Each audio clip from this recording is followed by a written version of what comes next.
감사합니다. 김중호입니다. 변화를 어떻게 해석하느냐, 그것이 여기에 또 하나의 키워드가 아닌가 싶습니다.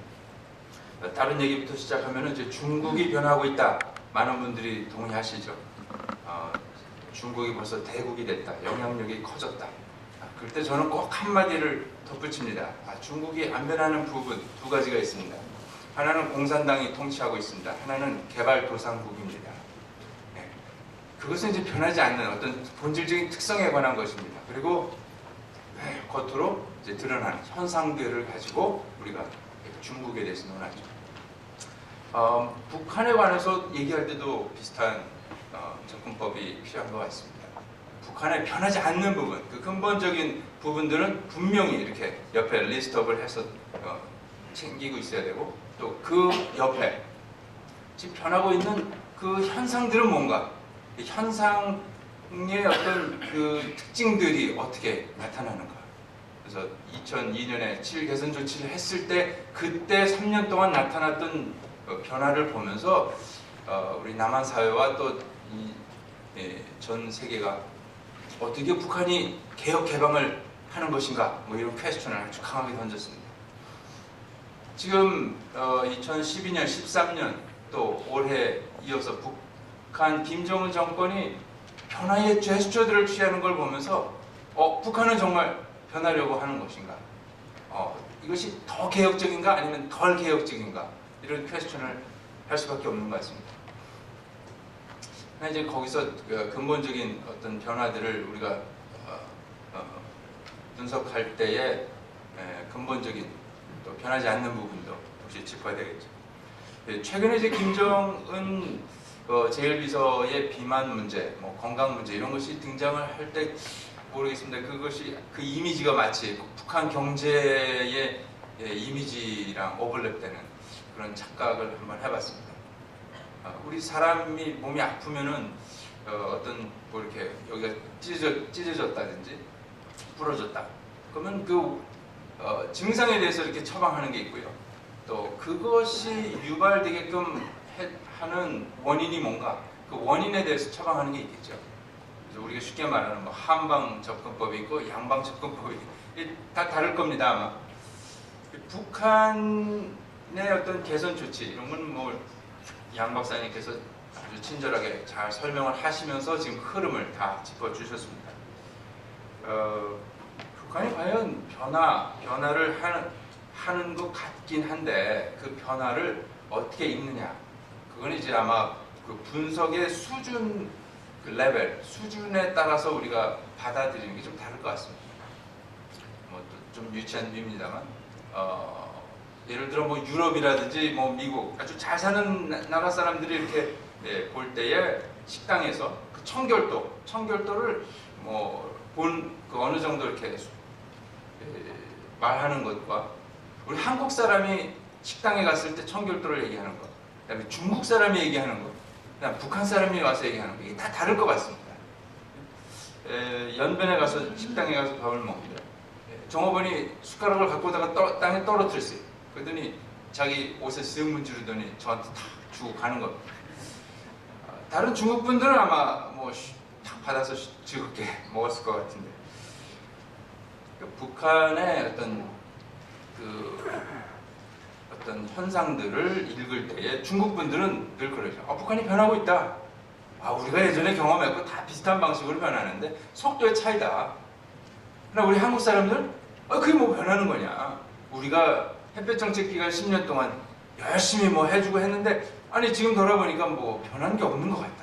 안 변한다. 거꾸로 가고 있다. 뭐 이런 또 반응들이 나오고 있죠.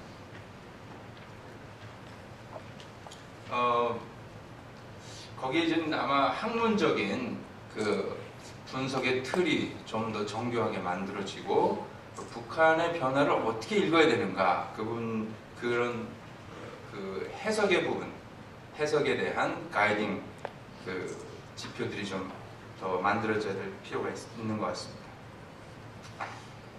제가 몇 가지 이렇게 그 발제에 덧붙여서 드리고 싶은 말씀은 이제 북한의 그 김정은 정권, 특히 현재 그 김정은 정권이 과연 그 아버지 때로부터 추진됐거나 아니면 폐기됐던 것들을 뭐 그대로 답습하거나 아니면 변형해가지고 시도하려고 할 때 과연 그것이 성공 가능성이 있겠는가?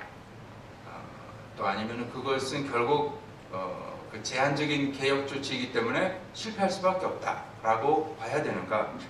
그것이 이제 이 한국 사회에 던져진 문제인 것 같습니다. 왜냐하면 지금 북한 경제가 다시 살아나고 회복이 되고 또 인민 경제가 향상이 돼서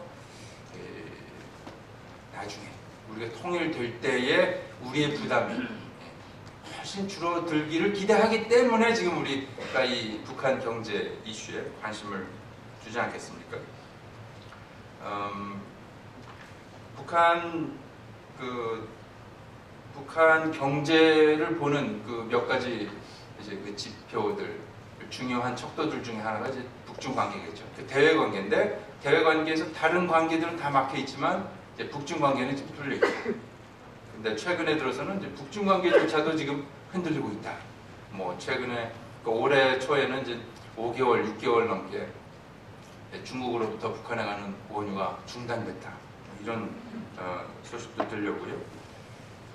중국이 2009년에도 그랬습니다만 작년에 중국의 상업은행들이 북한 그 조선무역은행하고의 거래를 이제 중단하는 그런 뉴스도 있었습니다.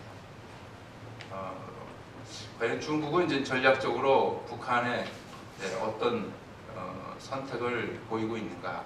뭐 이런 질문은 이제 또 중국 전문가들과 함께 같이 얘기해야 되겠습니다만, 북한이 그동안 어떤 외화 창구로서 활용하던 중국, 그 중국과의 관계가 만약 막히고 있다. 몇 가지 뉴스 보도를 기반으로 그런 북중 관계가 나빠지고 있다라고 판단한다면 북한의 경제 상태가 조만간 엄청 악화될 것이다 라고 볼 수 있겠죠. 근데 이제 북한의 경제 상태라는 것은 우리가 생각하는 것과 달리 버티는 힘이 내재되어 있었다. 그래서 이제 우리가 그래서 내구력이 과연 높은가 낮은가 이런 것들을 우리가 보게 됩니다만,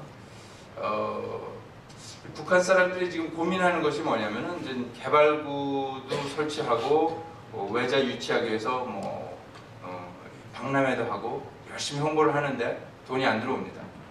근데 이분들이 동시에 고민하는 것은 돈이 만약 들어오면 이 외화가 들어오고 이 개발 사업을 추진할 때에 이 금융을 어떻게 매니지하느냐, 그 지식과 시스템이 없다.